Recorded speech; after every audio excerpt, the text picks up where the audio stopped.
Okay, so welcome to our FDSTL online workshop number 5, actually. But first of all, to kick things off, I'd like to introduce Reverend Adams and ask him to lead us in opening Wkshp. Great. Good morning, everyone, and thank you for joining us for today's session. As we begin, I invite you to join me in Wkshp. Please, please join me in Wkshp. Namo Amida Butsu. Namo Amida Butsu. Namo Amida Butsu. Namanda Butsu. Namanda Butsu. Namanda Butsu. Namanda Butsu. Thank you, Sensei. So I do have a few words to say, but before I do that, I'm going to introduce our FDSTL president, Koichi Sayano, to say a few words. Okay, thank you. Good morning or good afternoon, depending on where you are. Yeah, thank you for joining in our, I guess, our 5th online workshop on Dharma School and how we will be managing as we come out of COVID. I'd like to thank the Education Committee who organized the workshop, and also all of our guest presenters for taking time to provide us with information that certainly will be helping us as we move forward towards reopening. It is, with the recent surges going on, obviously it's a moving target, but at some point we will be back in person in some form. So again, thank you for educating us on the and providing us with useful information as we move forward. Okay, thank you. Okay, thank you, Koichi. So good morning. Welcome to the FDSTL Return to In-Person Dharma School Workshop. Several months ago, when the committee was planning this workshop, most of us were planning on reopening our Dharma schools in the fall. However, with the current state of the pandemic, this is more uncertain, I think, than before. So, but nevertheless, we wanted to have this workshop to assist with the eventual return to in-person learning. So the focus of the workshop is not on logistics, like what to do to reopen, as we realize that every chapter is unique. Variations on facilities, student enrollment, teacher availability, even weather for holding outdoor classes differ for each of our chapters. While the questions asked here will undoubtedly touch on logistics, we wanted to focus on what to expect as we return to in-person learning. What challenges will we face as teachers? What impact has the pandemic had on children's mental health? What are the facts about children and COVID? How do we keep students safe given the lack of vaccines for elementary age children? We hope to discuss these questions and many more. Today we have several presentations followed by a panel discussion. The first presentation will be by a professional teacher talking about her experience with the return to in-person learning at the school where she teaches. Next, we will have a psychologist who will speak about the effects of the pandemic has had on children's mental health. And finally, we'll hear from a physician who will talk about children and COVID virus. This will be followed by a panel discussion. And the panel will consist of the speakers that you will be giving the presentation. And in addition, they'll be joined by professional educators and the minister. So we hope to leverage off the experience of the teachers who have already dealt with the return to in-person learning and apply this to our reopening plans. So first up, we have someone who many of you are familiar with. We dipped into the well again on our committee and asked Stacy Weda of Berkeley Buddhist Temple to share her experience with the return to in-person learning, like I said, at the school where she teaches, and how she plans to apply this to her Dharma school class. So, Stacy Weda, pronouns she, her, has taught for nearly 30 years at East Bay area middle schools. She can be found on a flying trapeze with 8th graders at Albany Middle School, juggling the Dharma school at Berkeley Buddhist Temple, and breathing fire with the 6th graders at Dharma no Gaku in the summer. So, Stacy. Hi, everyone. Good morning. Yeah, Thank you so much, Carl, for the wonderful introduction. And I just hope that everyone's not totally sick of listening to me or seeing my face. So welcome, everyone. It's so wonderful to see such a full Zoom room. And I am going to be sharing my screen and just showing you 3 slides that are focused on what I call sort of the student realities, their physical realities, their mental realities, and their emotional realities as they return to the classroom. And the reason I can speak to this a little bit is because in April, I did go back to my 8th grade middle school classroom and taught in one configuration of a hybrid model, which is half of the students were physically in class, and then I had a Zoom screen on a laptop, and the other half of the class was at home. And then there would be a 1-hour break in between that class, and then it would switch, and the students who chose to come to school would come in person, and then everyone else was at home on their screens. This is not a technique I recommend. My fellow colleagues and I did not like the way that went. It's very challenging. You feel like you're not serving either population, the in-person or the online population, very well. But be it as it may, that's what we did. And so I do have a lot of experience with the way that felt. So I'm going to share my screen, and please let me know if you can't see it. It should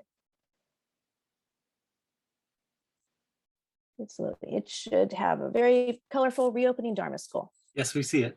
Great. So again, student realities. So, some physical things, and these are not, they're things that are not earth-shattering, but they're good reminders of, I think, what happens. So the student realities here, you might have students who arrive tired or out of shape from being at home so much. And one thing that a teacher can do, or what I'm calling a teacher action, is to build in structure and fun. You also have students who can arrive more hungry, because they're starting to increase their activity by being back at school. So you could bring packaged snacks, create socially distanced ways of them to kind of give them some treats, but you have to figure out ways for them to, eat them off campus or do them in physically distanced ways. And then the one thing I found just shocking is to acknowledge, how different they look from the way you either remember them being when they were younger, or that what you could see online, because the way we look online is different. And really to acknowledge that with a sense of humor, and to ask for their patience when it takes you a while to reconcile their name with their face. And that was really something. Now about mental realities. Some students really could have forgotten some of the basics, even Dharma school basics. So, the teacher might need to adjust the pacing of a class or the way you usually do it.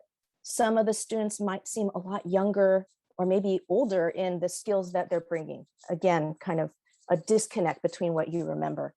And I think a teacher action is, of course, to just practice compassion, to reach out to the students, of all abilities, who can model or demonstrate or communicate Dharma lessons, and to really use your students as resources and helpers.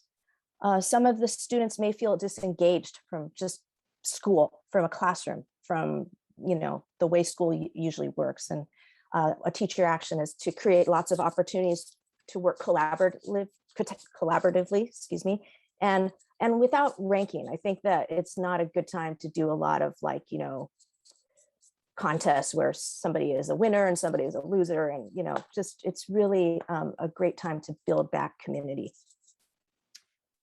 And then finally, emotional student realities.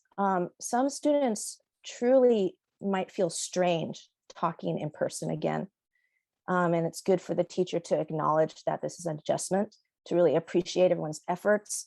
People might not want to, for instance, take off their hood, or, they really kind of are covering their face more than you remember, or things that, maybe seem unusual for that student, but you really want to show compassion. Some students may be very attached to doing everything online. It's nice to kind of design lessons that maybe use the best of both worlds. Sometimes you'll do some things that continue some online activities and then to, bring them back into doing things in person, and to really feel like they can enjoy that. And then finally, some students may feel very disconnected from their teachers or their peers, feeling that either Zoom fatigue or that social isolation, or maybe even, depression. And so this is maybe my most important point, is that a teacher can create many opportunities to see and hear each student, to really give each student a chance to be a voice. Even if it's not speaking, then maybe something that they can show or draw or demonstrate, ways to show that you see them and acknowledge them. And that is my presentation. So thank you very, very much for coming. And I'm so excited to hear from my fellow panelists.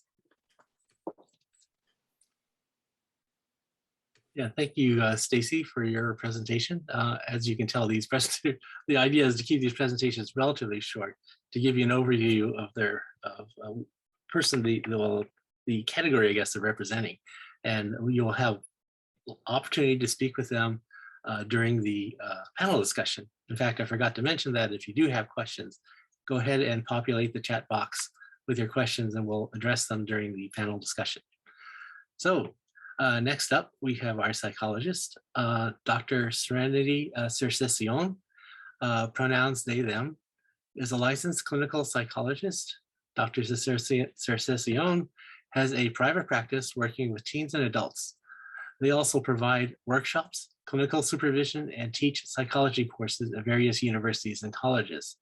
And Dr. Cercesión is also a member of the San Jose Buddhist Church, Betsuin.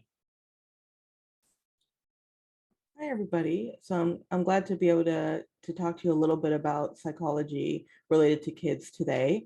As a quick note, when Stacy was talking about hybrid teaching, I'm just going to add, I've done that for college students, and it's also really difficult. So just a side note that when I heard that, I was like, yes, and that's for adults. Anyway, that just was like, I could relate to what you were talking about. So there's a few different things that I've seen going on during COVID.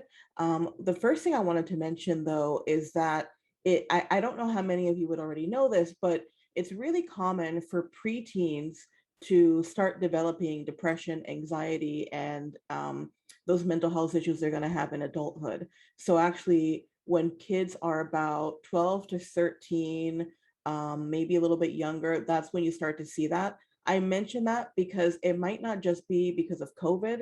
It might be that is literally the age that these things tend to develop. So just to keep in mind that if you're seeing kids in that age between childhood and adolescence, it's the most common age to start having mental health concerns. So I just wanted to put that out there. Some of the things that I've seen is, of course, depression.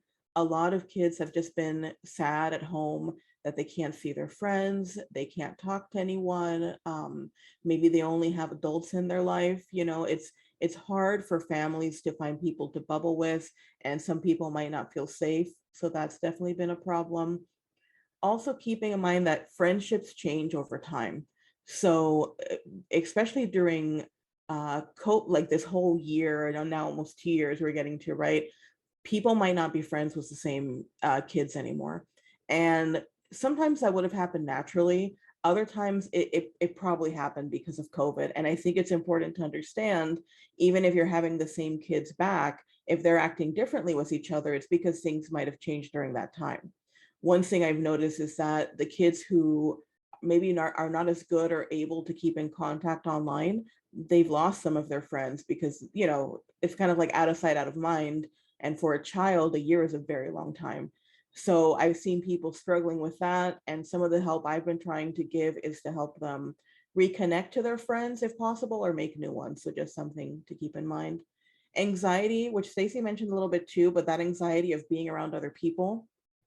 It doesn't necessarily mean that the kid has social anxiety. It could just be readjusting to doing more things in person after having done things at home for a long time. Also, some people may have lost someone in their life either because of COVID or not. I've seen a lot of people deal with loss, and so when they come back, not only are they dealing with their stress of seeing people again, but they haven't really processed that loss. And so just understanding that might be what they're going through. I've seen younger kids than I'd expect having an existential crisis because their idea that they were immortal or that nothing bad would happen to them has changed because there's a global pandemic. And so they're dealing with things that you wouldn't expect to see until they were older. Going back to socializing, just the complication of that, like how are you going to make it work? How can you make people connect to each other even if they can't be in front of each other without a mask? Also going into that in the sense that there's a lot of conversation about vaccination or not even, and I'm just talking about the people who have access to vaccination. I'm not even talking about the younger kids who don't have that, but then masking or not. And one thing that I found interesting is that sometimes the kids I work with are actually more cautious than their parents. So that has come up where I see the kids being like, no, I'm scared. I don't want to do this. And the parents are like, you should go socialize. And they're like, I'm not saying I don't want to socialize. I'm saying I don't want to get COVID. And that's been interesting to me to see the younger people being better, honestly, about masking and being careful about distances. And then the last thing I wanted to mention is just the mental health also of you all as Dharma school teachers, right? This is a very stressful time. It's hard for us to manage what's going on in our own life, let alone a group of kids and running classes and doing all that. So I will just say, try to make sure to do your own self-care too, because it's tough, you know, and I think sometimes when families are stressed, kids are stressed, often they'll take it out on teachers, unfortunately. And so just doing what you need to do to take care of yourself within that, because, you know, if you're burnt out, you can't really give back the way you would like to. So, and that's what's called like caregiver fatigue, which basically means that you as a caregiver are getting stressed by all the things you're doing for other people. And so I just want to put that out there. If there's any way to get support from each other, to get a break, anything like that is great. And also I know for me in my own practice, just valuing the moments when people say something that they're appreciative, right? Like I know that they're appreciative, but when they say or do something, I try to keep that in mind and be like, I know this means something. I know this is helpful for them. And that kind of helps me get through the more stressful times. So that's just a brief overview of the thoughts that I had when I was thinking about this talk. And I hope people put questions in for the panel and I'll answer anything then. Okay, thank you, Dr. Cessacion. We appreciate that. And now our third presentation will be Dr. Catherine Obana, pronouns she, her, is a practicing otolaryngologist, which is a fancy way of saying ear, nose, and throat doctor. She is a member of the Palo Alto Buddhist Temple and was a Dharma school teacher for 10 years or so, teaching the primary age students. So Kathy? Okay.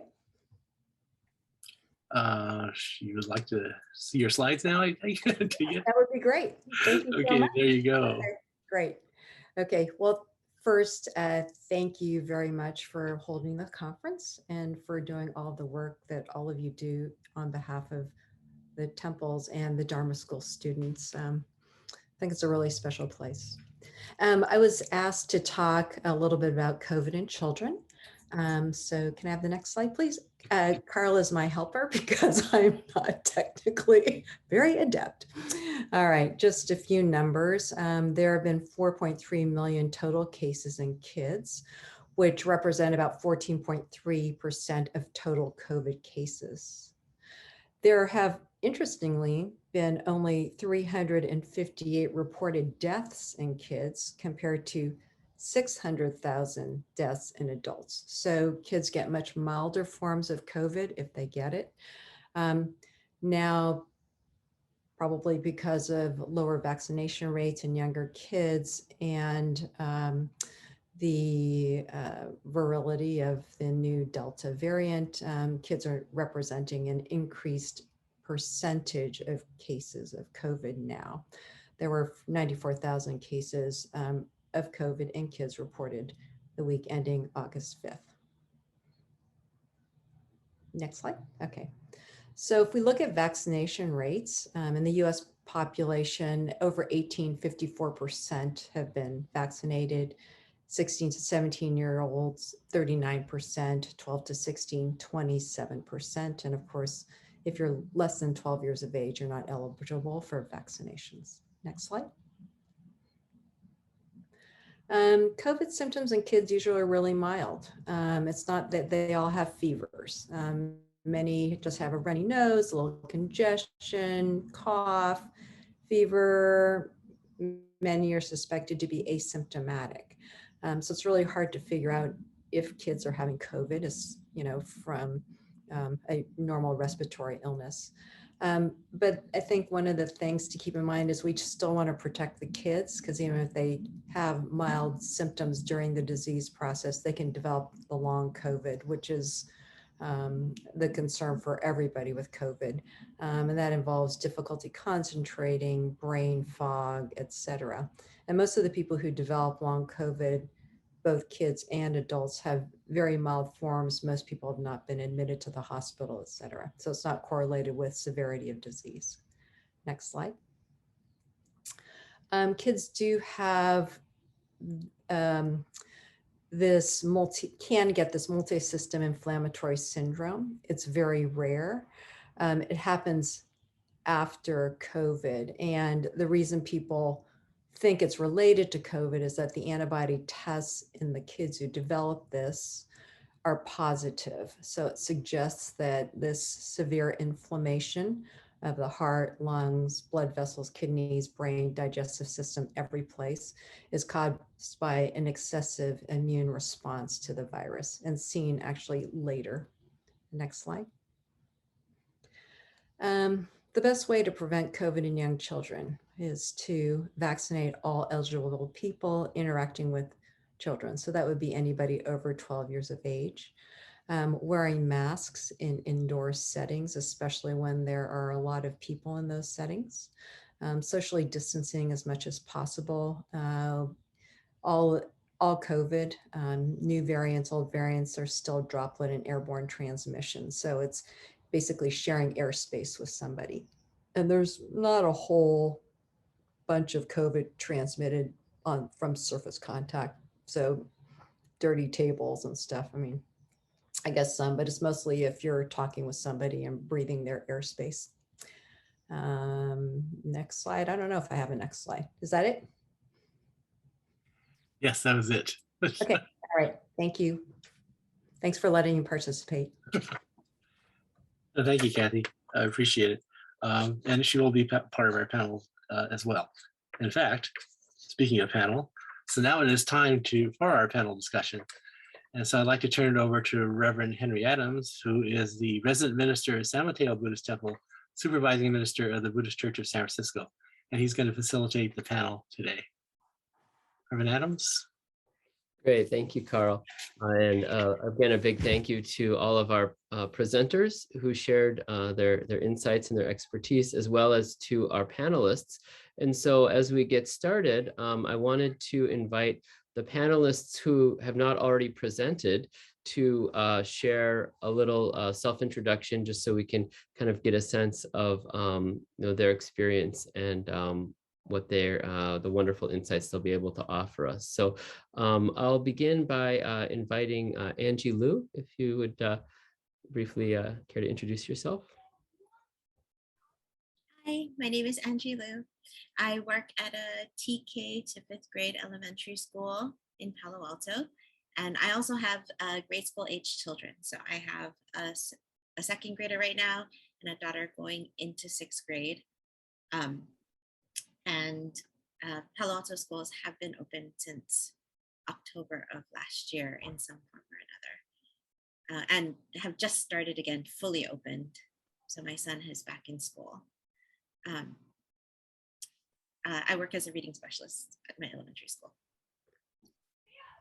Great, thank you, Angie. Now I'd like to invite Lori Honda to introduce herself.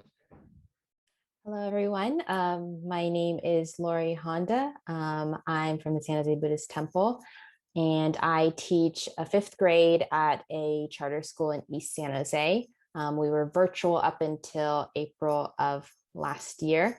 And then in April, we went back partially, and then we just had our first day of school fully reopened on this Wednesday. Great, thank you, Lori. And then I'd like to invite Brian Tamekuni to introduce himself. Hi, everyone. My name is Brian Tamakuni, and I'm from San Jose. And I'm an elementary school teacher in Campbell Union School District, mostly 4th grade. This year I'm teaching 3rd. We haven't opened yet. We open next week on Thursday. Okay. Great, thank you very much. And a bit of disclosure, I also have school-age children. I have a 5th grader and a 2nd grader and a preschooler. And the 5th grader and 2nd grader went back to school on Thursday. And so I'm also in the mix with all of this and listening very closely and looking forward to learning a lot, as well as, of course, from my ministry, working with our Dharma school programs. So as we begin, many of you very kindly provided some questions with your registration, and many of those questions were addressed in the presentations, but I wanted to start by touching on a few questions that came through that maybe we could be interested in hearing a little bit more about. First question I wanted to share was for the teachers who are with us and those who've been working in this educational format, particularly if you've been teaching kind of in a distance format, because it seems like many of our temples are kind of backing off some plans we might have had for reopening early in the fall, and we're kind of looking later, but we of course want to get our Dharma school activities off to a good start. And so a few of the comments talk about how students have been very quiet or maybe having difficulty engaging in that virtual format. And so we would love to hear any insights or successful strategies that you've come up with in your own professional teaching for getting and keeping students engaged in a distance learning format. And anyone who wishes to jump in on this one of our panelists is welcome to. I can talk a little bit. When we do reading instruction, we have to do a lot of get the children to talk about the books to help improve their. And one thing we realized is that on Zoom, they didn't know how to talk. They hadn't been like coached in how to respond to each other. And so having chances to actually like coach the children and practicing, like, what could you say? Okay. And also having physical things to talk off of, like pictures, like tell me a little bit about this picture, and have them practice like, okay, the student said something, now you could respond, but they weren't sure about how to do the social back and forth online. And so we had to be very concrete about that skill, and that improved after a while, that improved their talk online. Great, thank you.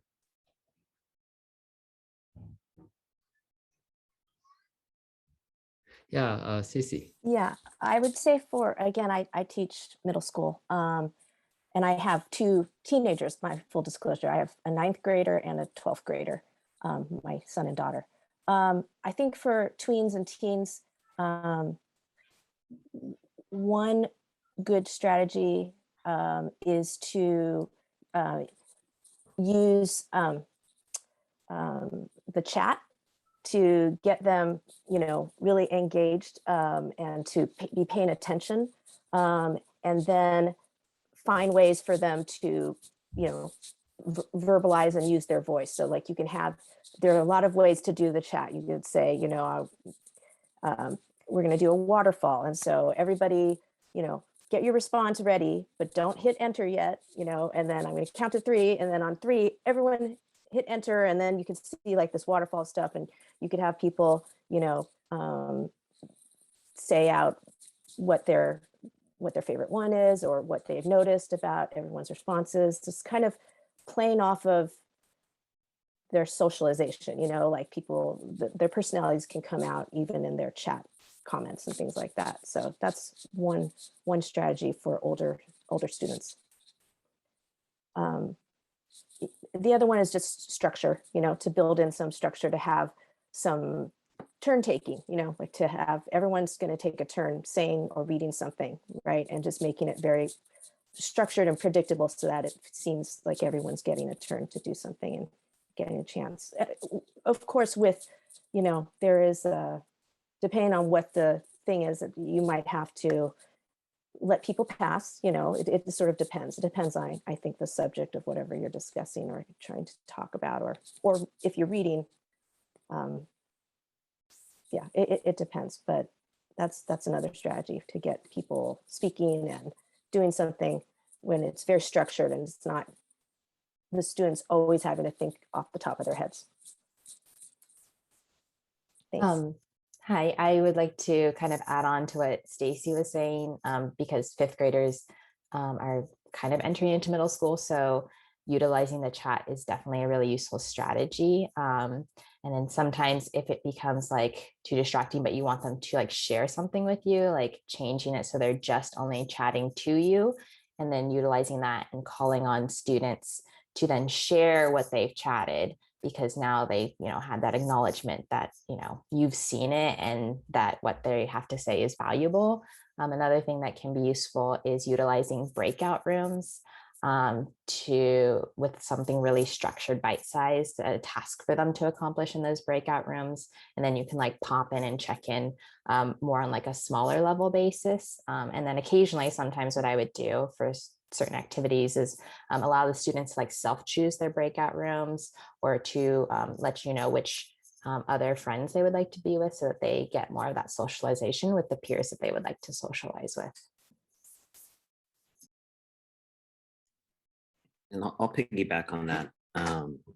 Yeah, starting out with like a low stakes activity, like a game, where the kids get a chance to interact with each other, but they don't have to worry about whether or not they're doing an assignment correctly or something.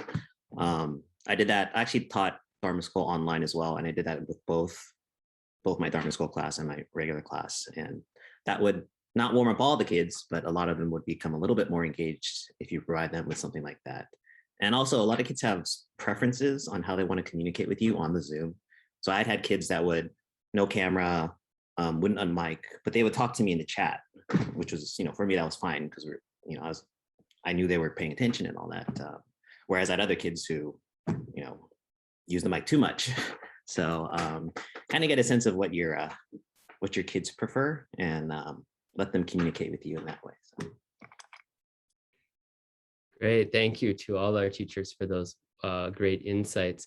So as we're thinking about kind of the balance, we had a lot of questions about also about the balance of in-person, online, and sort of how we're going to strike that balance. One of the questions that came through in the chat that I'd like to invite Dr. Circession to weigh in on was this concern about overburdening the Dharma school students with online classes. So if they're doing online classes throughout the regular school activities, how concerned do we need to be, and how might we address the concern about not wanting to kind of zoom them out, so to speak? Yeah, I actually, funny enough, I just saw that and I was thinking about my response. I think it's tough, because what I found myself thinking was, well, would the option be then for them not to be in Dharma school at all?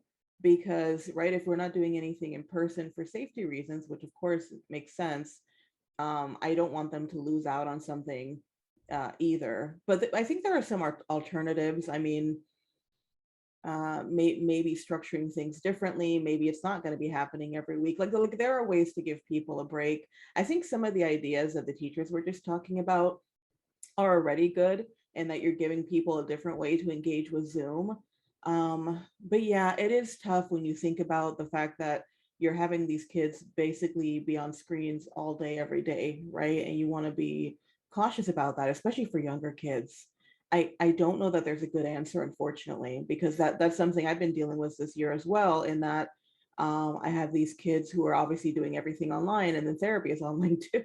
And it's like, well, okay, I think for me right now, it's kind of been more, let's get through this time period and do what needs to be done and reevaluate it later. If there's a way to limit screens in the house, that would be helpful. And I'm not saying to not do things that they enjoy, like video games or watching TV or whatever. It's more also talking to the parents and figuring out, how can we make sure that they're limiting screen time? Because it can stress some people out if they're doing that constantly. So yeah, so basically there's no good answer. I think it's complicated. I think it's just weighing the options and figuring out in the situation that we're in, what's kind of the best thing that we can do. How can we keep them engaged? How can we make this valuable? And understanding that, sometimes they might be burnt out, as all of us are. I mean, if that helps, I think it could help to think about the fact that most of us are using Zoom all the time too, and keeping in mind how that makes us feel, let alone for a kid who maybe can't sit down and can't sit still for that long, right? Great, thank you very much. Those are precious insights. I'd like to invite Dr. Obana to weigh in on some. We had several questions about kind of the medical side of reopening, and particularly vaccination. And many of our participants were interested in kind of this balance of, do you reopen and just allow vaccinated people and exclude the younger children? Are there specific kind of practices that we should implement if we are going to have unvaccinated children on site? So any insights or guidance on sort of this balance of vaccinated and unvaccinated, particularly at this time when we're looking at resuming some activities, but many of our Dharma school students don't have access to the vaccine at this time. Well, those are the questions for everyone, government, everybody, etc. I think the commonsensical thought is that if people around the kids can be vaccinated, I think that will go the farthest probably in helping the kids not to get COVID. The interesting thing is that when they actually look at when kids do get COVID or unvaccinated people do get COVID, it's actually not usually in structured situations like school. It's usually when they go home and then there's a family gathering and everybody's at home without masks and there's no monitoring, if you will, of it. I'd say probably the best thing to do is to wear masks when you're in a group situation and especially inside. And as many people as possible can get vaccinated. And I'm not going to get into, my own sister's not vaccinated. And so I'll just leave it at that. People have their reasons, even if I don't understand them.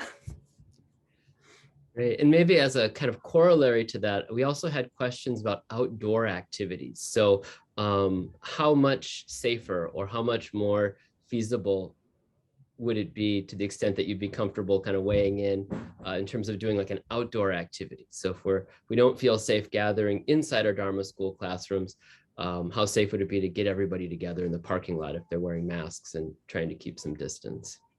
Well, outdoors, like 90% safer than indoors. So even without masks, it's pretty safe, so unless you're sitting right in somebody's face, 12 inches apart, it's safe for sure. So I'd say outdoors as much as possible is fabulous.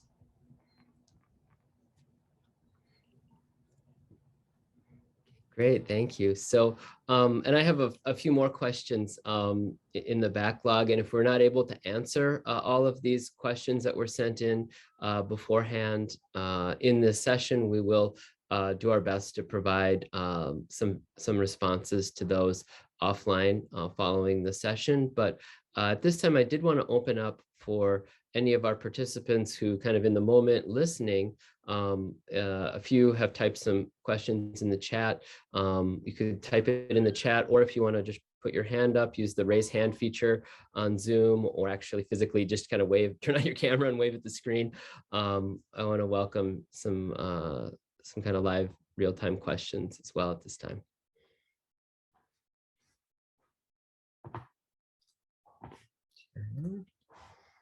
And let's see. I do see one that came in the chat here. This question: we will be extending our virtual approach in the fall. We send packets out every month with treats and an activity with low participation, monthly prizes. Are there some other activities we can do to bolster our limited online classes? Our art projects also have low participation. So I'm hearing in this one that participation was a bit of an issue getting people to engage, and if there were any activities that were kind of successful at bringing people in and that seemed to be really popular. There's interest in hearing about that.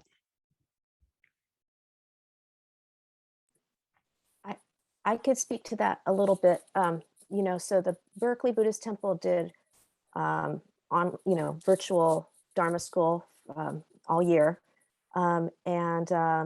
At the end of the year, I did a survey with the students and asked them, what did you like the best? What were your favorite activities? And I think I'm remembering correctly that, and we did a lot of variety of things, but really one of the favorite activities, one of the top, was when it was a little bit more like a traditional school thing, like the teacher read a favorite story and then had us do an activity about it, or when we learned, we did some sort of game or a Kahoot or something online that was about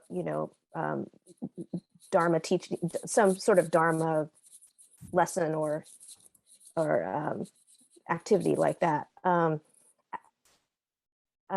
as opposed to, because we also did crafts online, and those were liked too, but it wasn't the most favorite. And we also tried to make videos, by having us collaborate and put videos together where I would basically film each of them doing something, and I don't know, that I like that, but that wasn't one of their favorite activities. So it was interesting. It was more the thing that we would probably think is more school. Those were sort of the activities that they really like to do online. It was an interesting survey.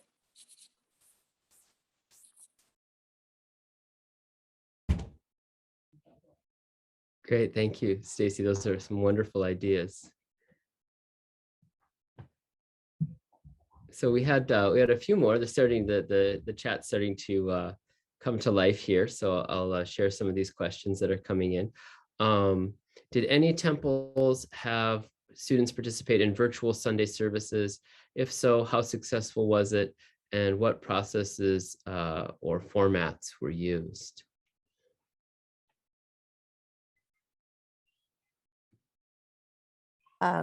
Quickly, so Berkeley just had students sometimes record themselves reciting the three treasures or the golden chain, and then it would be integrated right into the service. We also were in charge of a Bodhi Day presentation, but it was all prepared beforehand, I made it into a video and then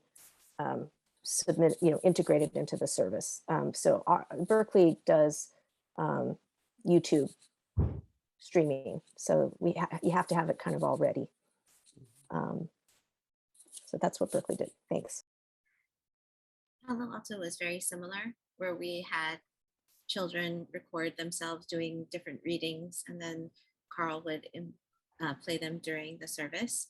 With the exception of, because I'm a Dharma school teacher and I have kids, my kids ended up emceeing the service a couple of times during the year. And then for Bodhi Day, normally the kids would bring flowers, and so we had them do a video where they were passing fruit from one to another, and then Carl put that all together, and that was played as the ceremony. Great. I see Darlene Bagshaw has a hand up to share.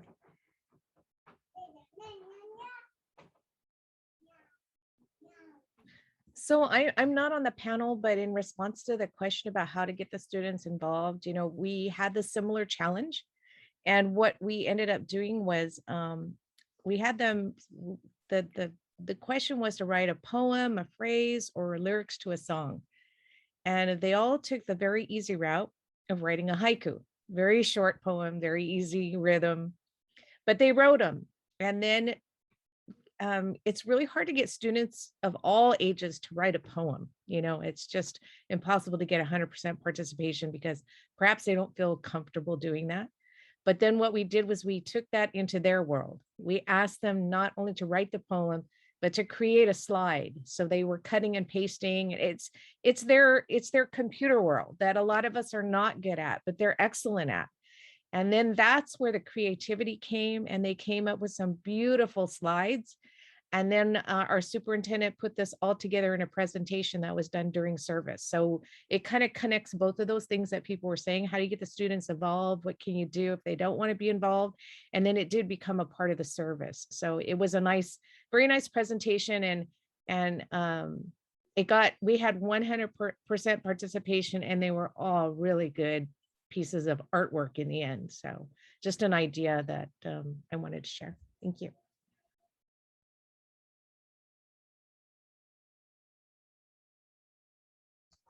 Great. And then Yvette had a really great idea that's what's happening at Seattle. I don't know, Yvette, would you be comfortable unmuting and sharing, or you can read Hi. Yeah. This is Yvette.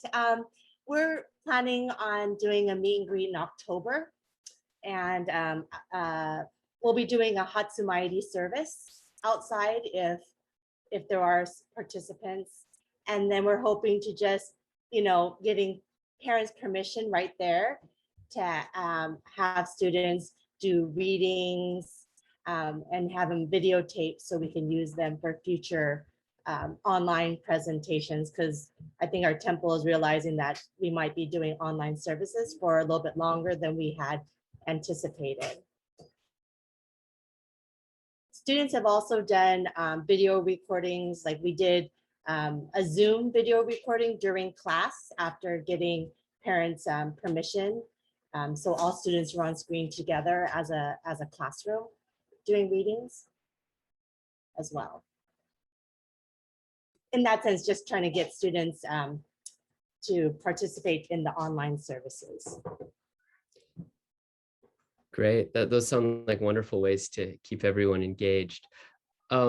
We've also had several questions from those who submitted questions with their registration about kind of what would be the guidelines or the parameters for being able to reopen. Any guidance that maybe could be provided either from those kind of with medical background or educators in terms of when we might feel like, okay, these are some of the indicators that would tell us that it's okay to think about reopening Dharma School, or these are some of the sort of benchmarks that we'd need to be able to say we were meeting in order to safely resume Dharma School activities. Any guidance would be warmly welcome.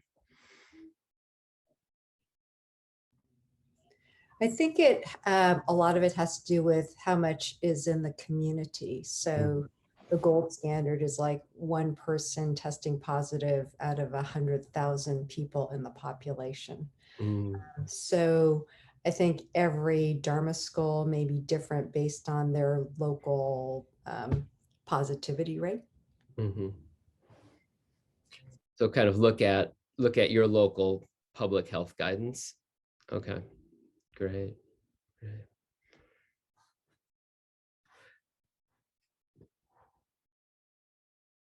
I guess I'll add something just quickly that I know has come up a lot in my own practice, but if you all are going to put in restrictions based on who's vaccinated or not, which you could, right? Just keep in mind that there might be some pushback about that. Not that you shouldn't, but just keeping in mind that people might respond poorly and just trying to decide ahead of time how you're going to handle that. Because I think no matter what, in what community you're in, you're going to have some people who will respond badly and will see it as a threat to their freedom or ability to choose, regardless of how others feel about it. So more on a psychological sense, I'm just saying to be aware of that. And again, the idea that sometimes kids are more cautious than the parents and they might not agree with their parents. So also keeping that in mind, just as a heads up, because I know that I've seen that a lot with my colleagues too, in figuring out if they're doing stuff in person or not.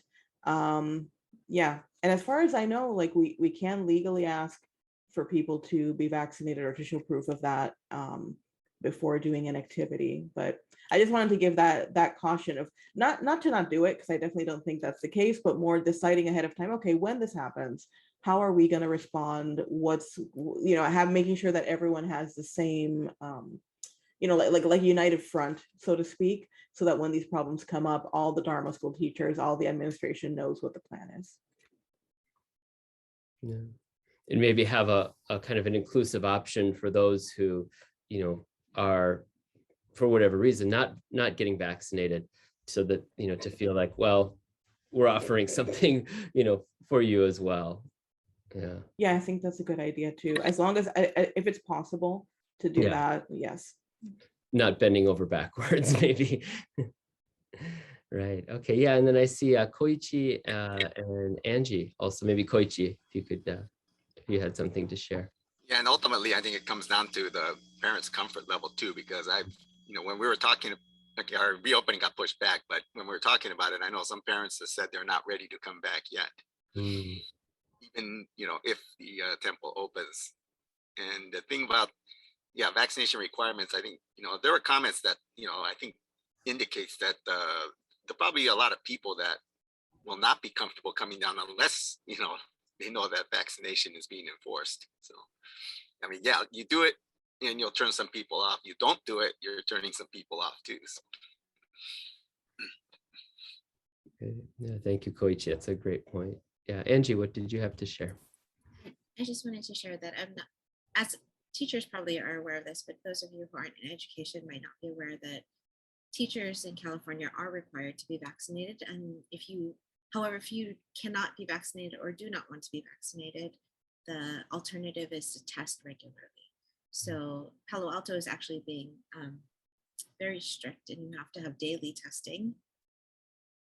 You have to have daily negative tests to come to work if you don't get vaccinated.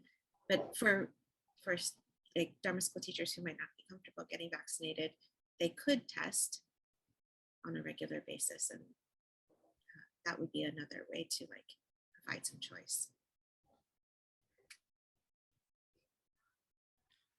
Great, thank you. I want to acknowledge some, we've had some great insights coming in the chat as well. A lot of parents are really concerned about the safety of sending their students to Dharma school. And so OCBC has, urging each student to have their own classroom things and not to be, to sort of minimize the amount of shared and communal use materials as a way of preventing, the spread of germs. And then Seabrook has a really inspiring sharing there in the chat, where they're meeting outside and families staying together, wearing masks, but they had good attendance because other options, they didn't have other in-person options. The student school was virtual, and we all know Seabrook is in a much colder climate than some of our other areas, and they continued to gather. So people will feel safe in an outdoor activity. I think this shows us, and will continue to come regardless of even as the weather cools off a little bit. So it's very inspiring sharing. Thank you.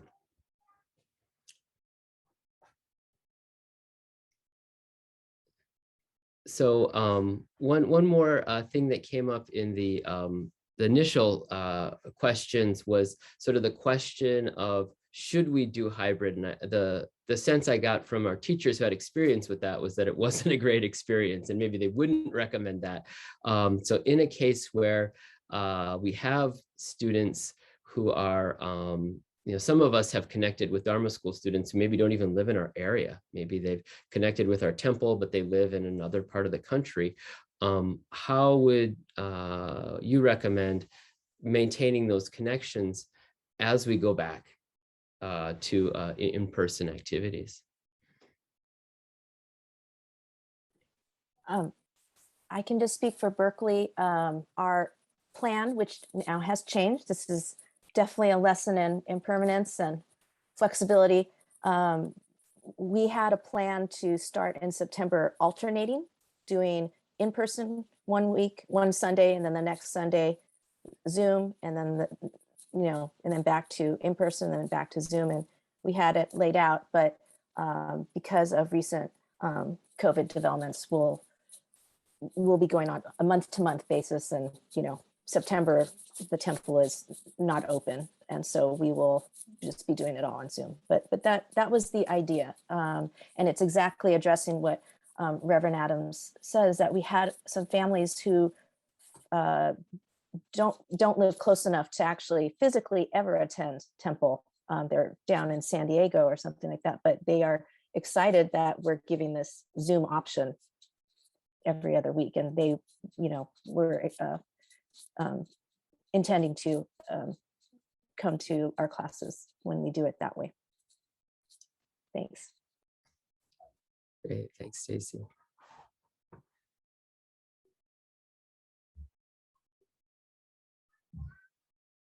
So I do, there's a great sharing from Ecog that I'll kind of pass along for everyone. So Ecog reopened for in-person services in June using local positivity rates under 5% for a consistent period of time as a guide.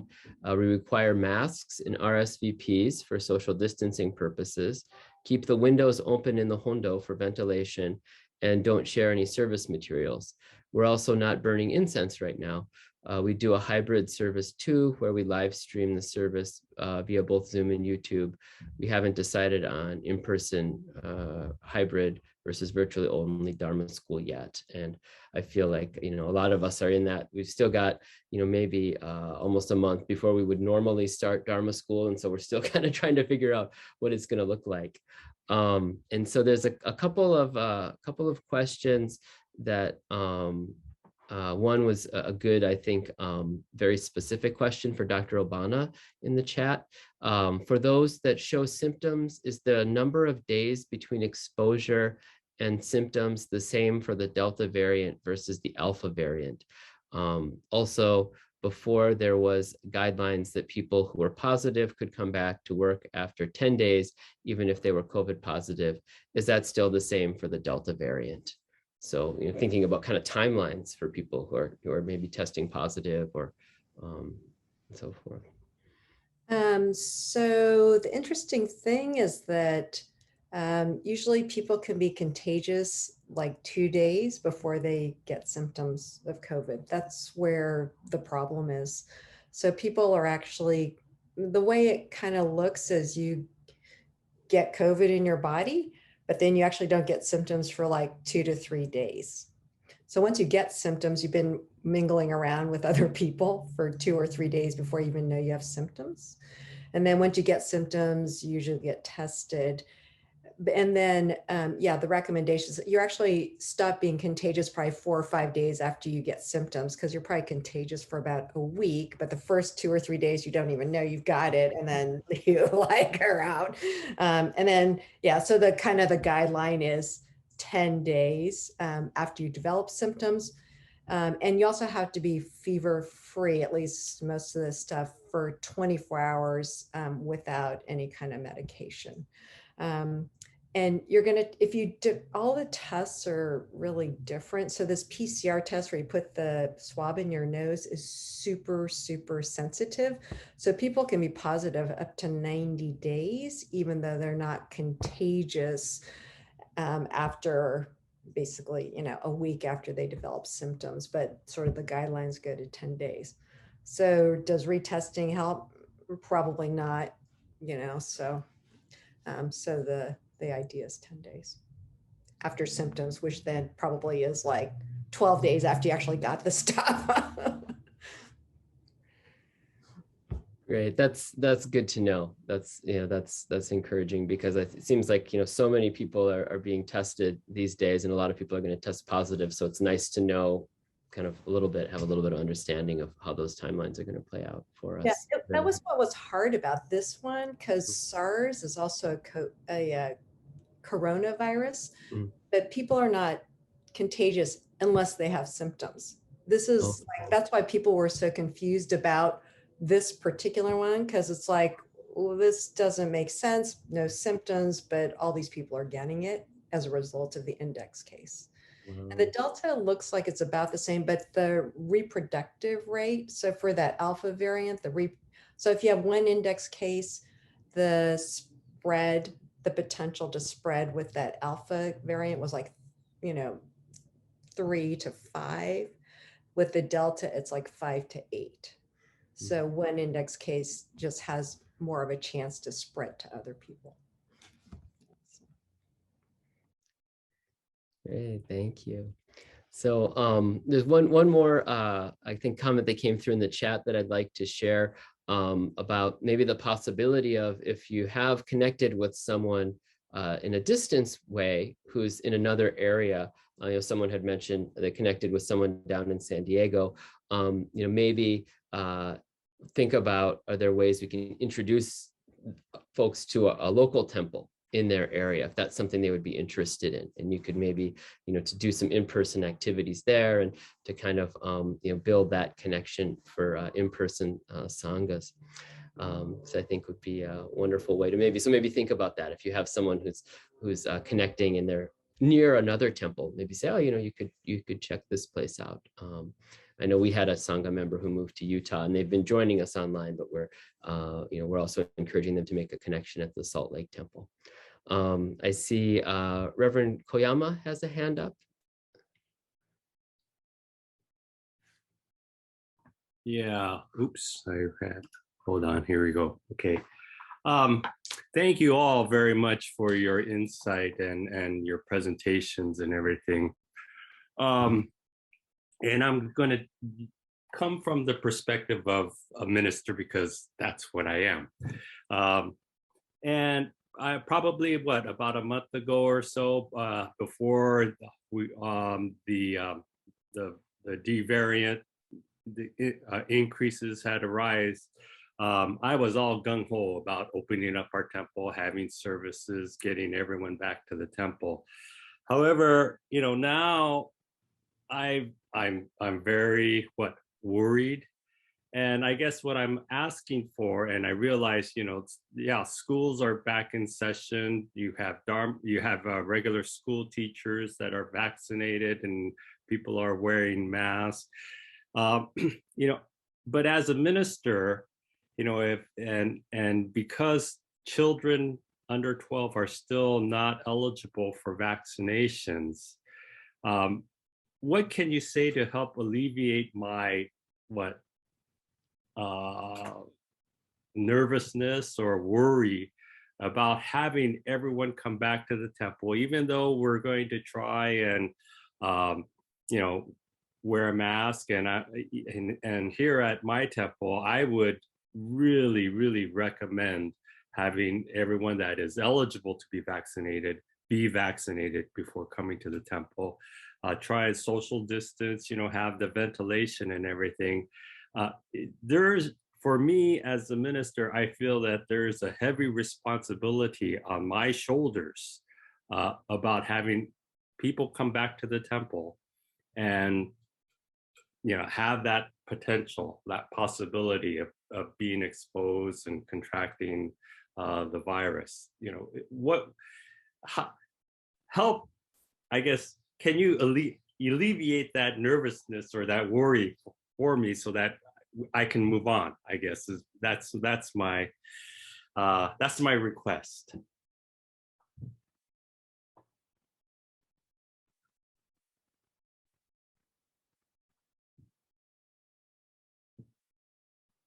Anyone? We all share your anxiety, since I'm a minister. Could you alleviate my anxiety? Yeah. While you're at it? Just services in the park. I've learned a lot working with BCA, and made a lot of connections and learned who's really up on things. And honestly, OCBC has probably I've seen the most organized approach, and they're going forwards, but they're knowing when to pull back. I have not heard what they've done recently with the changes with the Delta variant, especially in Southern California, where there's been quite a bit of rollback to mandatory masks and et cetera. But I would suggest reaching out to Glennie Nanaga, honestly, to see what their response has been as well and what their plans are, because he's very good at analyzing the numbers and incorporating all that in. And they have 2 committees I know that are working on it. And like I said, they presented a lot of models at our BCA reopenings, which have been very helpful in, I'm sure, other temples just to get started. I'm even curious as to what they're doing, but I think he is a really good source, honestly. Actually, Rick Oishi is on this call, so he might know.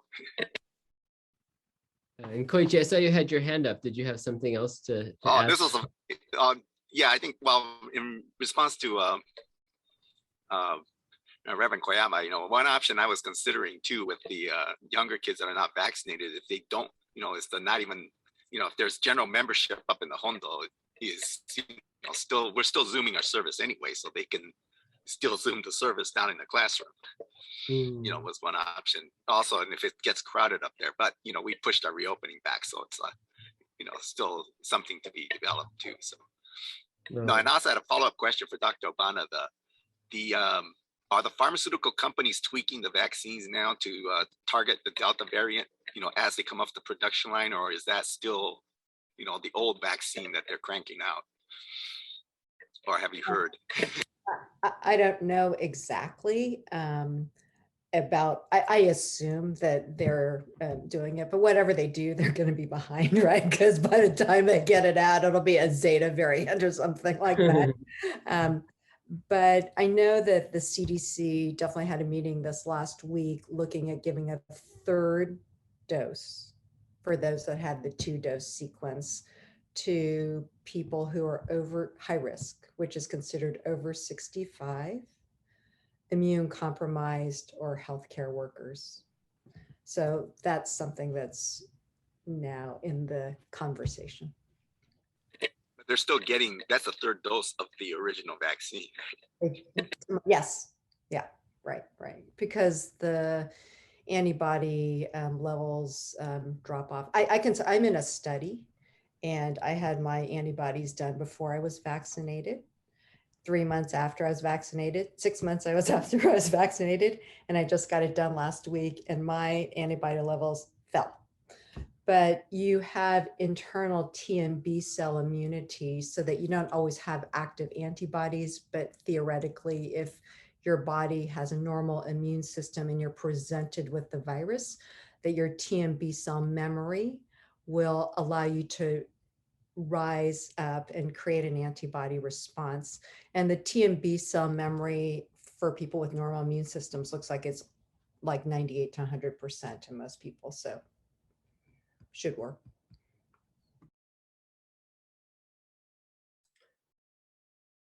Okay, great. So that's an encouraging note for Reverend Koyama. Get people vaccinated. The vaccine works, but also to respect, I think important also to respect people's choices.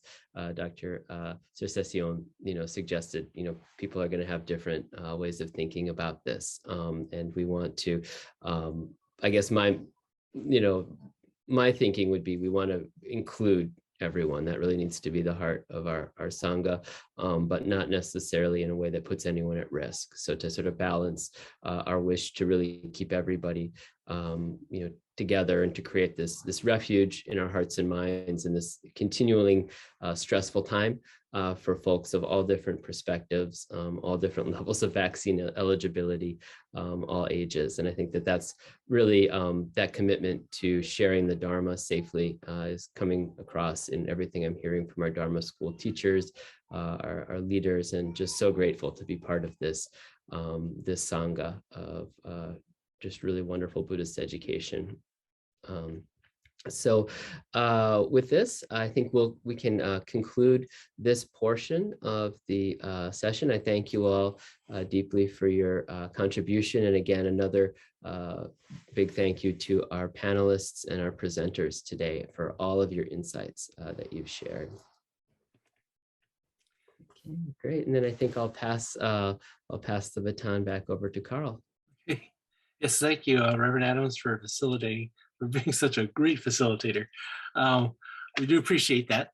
And also, so we are a little bit over here, so I'll just wrap up very quickly. I know there might be other questions that you might have out there, which is fine. If you can either leave them in the chat box or go ahead and email me, yanari@aol.com.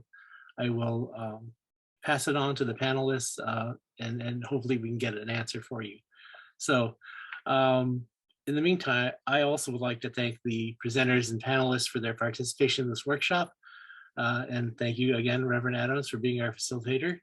Also like to thank the FDSTL Education Committee for their work in planning this workshop. And lastly, I would like to thank CBE for the use of their resources. I say resources, really it's just using Judy Kono, but I really do appreciate that.